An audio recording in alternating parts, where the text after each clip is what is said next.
Pass mid cap large cap அப்படின்னா என்ன, அதை பத்தி டீடைல் சொல்றீங்களா? இந்தியா பொறுத்தளவுக்கும் நமக்கு 3 டைப் ஆஃப் கேட்டகரிஸ் இருக்கு. First large cap, mid cap, small cap. ஒரு கம்பெனியோட மார்க்கெட் கேபிட்டலை பொறுத்து ஃபர்ஸ்ட் 100 கம்பெனிஸை நம்ம லார்ஜ் கேப் அப்படின்னு சொல்றோம். 100ல இருந்து 250 ஸ்டாக்ஸை நம்ம மிட் கேப்னு சொல்றோம். 250க்கு மேல இருக்கிறதெல்லாம் ஸ்மால் கேப். இது போக நமக்கு எஸ்எம்இ அப்படிங்கிற தனி கேட்டகரி கூட இருக்கு. Small and medium enterprises. இவங்கெல்லாம் ஒரு 50 லட்சம் 1 கோடி அப்படிங்கக்கூடிய வெரி ஸ்மால் கம்பெனிஸ். ஒரு அப்ராக்சிமேட்டா சொல்ல போனா 20,000 கோடிக்கு மேல மார்க்கெட் கேபிட்டல் இருக்கிற கம்பெனிஸ் எல்லாமே லார்ஜ் கேப்.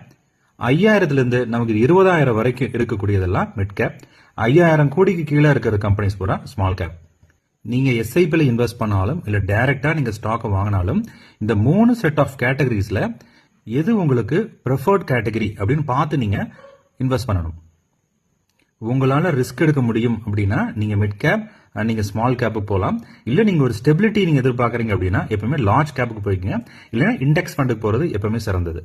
உங்களால ரிஸ்க் எடுக்க முடியும், அது போக உங்களால growthம் வேணும் அப்படின்னா மிட் கேப் பேஸ் பண்ண நீங்க ஃபண்ட்ஸ் யூஸ் பண்ணலாம். இல்ல நீங்க டைரக்டா மிட் கேப் ஸ்டாக்கவே நீங்க வாங்க முடியும். மிட் கேப்ல ஏகப்பட்ட ஷேர்ஸ் இருக்கு. ஆனா உங்களுக்கு பெஸ்டான ஷேர் வேணும் அப்படின்னா எக்ஸ்சேஞ்சிலேயே மிட் கேப் செலக்ட் அப்படிங்கிற இண்டெக்ஸ் இருக்கு. அதுல லிஸ்டான ஸ்டாக்ஸை இன்வெஸ்ட் பண்ணாவே போதும்.